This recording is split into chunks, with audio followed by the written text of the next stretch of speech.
کیا آپ چاہتے ہیں آپ کو 7 عظیم فائدے حاصل ہوں؟ تو سنیں، مسند احمد کی روایت ہے، جو شخص فجر اور مغرب کی نماز کے بعد اپنی جگہ سے اٹھنے سے پہلے 10 مرتبہ یہ کلمات پڑھ لے تو اسے 7 عظیم فائدے حاصل ہوں گے۔ نمبر 1، 100 نیکیاں ملیں گی۔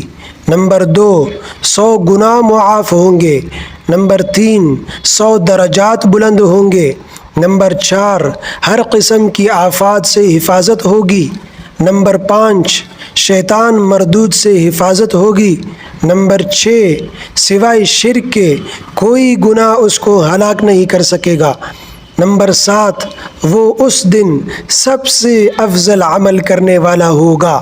وہ کلمات یہ ہیں: لا الہ الا اللہ وحدہ لا شریک لہ لہ الملک ولہ الحمد یحیی ویمیت بیدہ الخیر وہو علی کل شیء قدیر۔